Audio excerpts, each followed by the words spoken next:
This is a review of our Literature Circle discussion number 1. Bears? Mountain lions in my own backyard? I hope not. What made me think of that? Well, I'll show you. It was this. Now, I know it may not look like much, but I have to tell you, it triggered something in my background knowledge. I know what scratch marks look like. Wait a minute. My movie has gone fuzzy. I need to fix it. I need a fix-up strategy. Well, I think my fix-up strategy for this is to pull the camera back a little bit, and maybe it can focus on its own better. There we go. There's my fix-up strategy. Well, as you can see more clearly now what I'm talking about, my background knowledge triggered that these looked like scratch marks on a tree in my own backyard. What could have done that? My background knowledge told me maybe it was a cat, because I've seen how house cats can scratch up furniture and just destroy it. But the problem with this one is the scratch marks are as tall as I am. Needless to say, I freaked out. I didn't have enough stored in my mind. I didn't have enough background knowledge to tell me truly what it was. So I went on the internet to build more background knowledge. I found some things, but then I needed to make sure. So I went to an expert. I went to the state biologist for the Oregon Fish and Wildlife Department. And they told me mountain lions could be around in this area. They also told me that bears could be around in this area. It's kind of a pass-through area on this mountain. So I sent them pictures, and she went to other experts and talked to them about it. And thank goodness we figured out, by looking at it right here, that the scratch marks in some areas go down, but in some areas go up. A cat or a bear isn't going to be able to scratch up. So we figured out that it was a buck or a male deer, and he was marking his territory with his antlers and keeping his antlers in great shape. So he would scrape up and down and destroy my tree and freak me out. But it was just a deer. This video clip is a lot like reading. A key to being a great reader is to make the words of a book become a movie in your head, or a mind movie. As you're dealing with your mind movie, every reader experiences times when it goes fuzzy, just like we did in this video clip. But there are fix-up strategies to clear it up. It is your responsibility to notice when it goes fuzzy and to use those fix-up strategies to clear it up. Today, we worked together with that surface fuzziness and practiced our fix-up strategies. We also explored some deeper fuzziness and understanding with deep strategies. When you're reading and your mind movie goes fuzzy, that's okay. You've noticed it. Maybe in your mind you said, wait, what's that word? Or what does that word mean? Wait, that sentence doesn't make sense. Or wait, what? I'm confused. So when things go fuzzy, we figured out some fix-up strategies to fix it, to make it clear it up. Things for when you didn't know what the word was, or you didn't know what it meant, or things were just confusing. Some of the things that we talked about were decoding a word, reading past content clues or replacement words, using a dictionary, asking questions, rereading, using background knowledge, etc. Take a look for a moment and see what the different fix-up strategies we came up with were.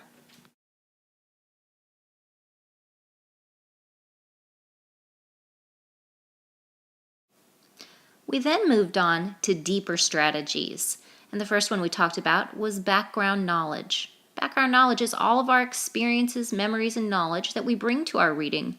They may come from our life, the world, other books, shows, movies we've seen. We use background knowledge before, during, and after reading. After we talked about the importance of background knowledge and what it was, we actually did some background knowledge. We talked about the cover art, and we figured that the book was going to be about dogs, so we talked about our background knowledge for dogs. and how they're descendants of wolves, and our background information that we knew, our background knowledge from wolves. Please take a moment to review what we went over.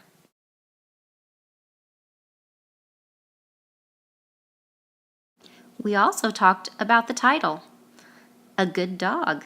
What is a good dog? This gives us other background knowledge that might come in handy while we're reading.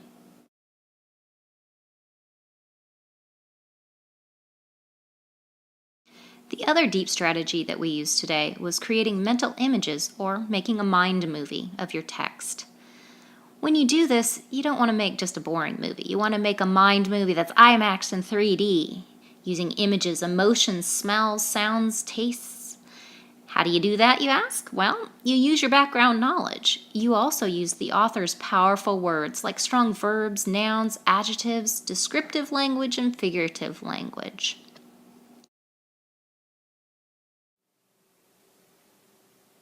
In Chapter 1, we got to practice the skills that we had learned. I read to you and showed you how I would mark this chapter. Then in Chapter 2, I read it to you and you marked it with your own stickies. And for homework, you will be doing Chapters 3 and 4 and marking it with your colored stickies. Please remember that the orange sticky is for fuzzy, and you use your fix-up strategies. So when your movie goes fuzzy, you use an orange sticker. When your background knowledge is triggered, you use a blue sticker. And when you notice the author's powerful words that helps with your mind movie, you use a green sticky. Here's what we did. Dad, Mom, McKinley, guess what? McKinley had been sleeping in the front yard bushes. Wait a minute. I'm going to talk to myself here a little bit because that's confusing to me. Isn't McKinley another kid?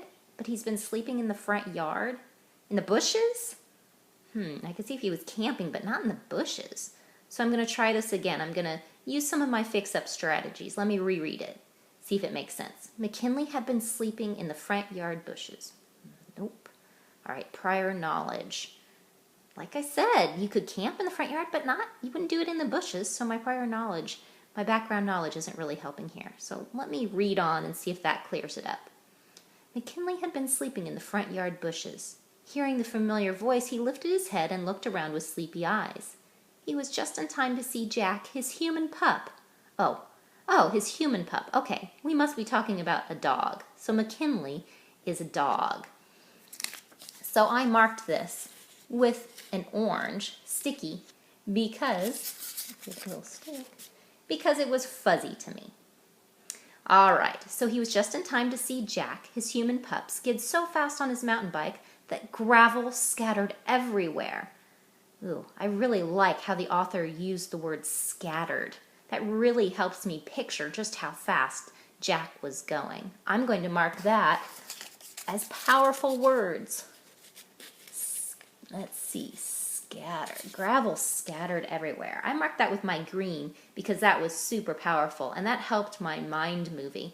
It really put that image in my head. The boy leaped off the bike, raced across the place where the cars sat. Wait, I'm confused. The cars sat. Why would you say it like that? I don't know what that means. Okay, I'm fuzzy again. Let's see if I can fix this. All right. The boy leaped off the bike, raced across the place where the cars sat, and ran into the house. Okay, I reread it. That didn't make much sense. Let's see. Maybe I could use content clues.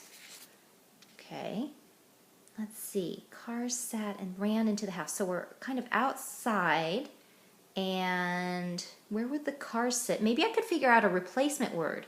Maybe driveway. That's where cars sit. Okay, the boy leaped off the bike, raced across the place where the cars sit, or the driveway, and ran into the house.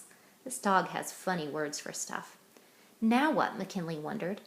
Though he would have liked to sleep more, McKinley stood, yawned, stretched his muscles until they were tight, then relaxed them until they were loose. You know what? That actually triggered my background knowledge right there. So I am going to put a blue sticker right there.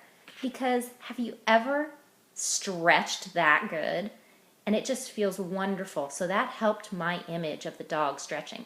Not to mention, I've seen animals stretch and they get good stretches.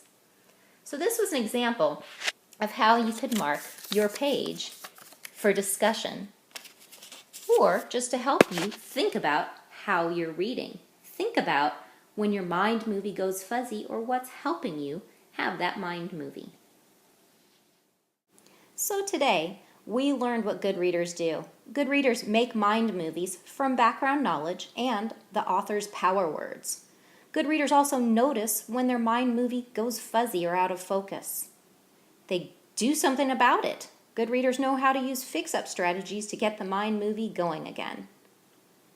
Then we discussed what you learned or practiced or wondered about today, and then we went over homework. Remember, you need to use all your sticky notes as you read chapters 3 and 4 at home. Your orange stickers will be for fuzzy spots. There are 5 of them. Your blue stickies are for background knowledge being triggered. There are 5 of them. And your powerful words that helps with your mind movie are the green stickies, and there's only 2 of them.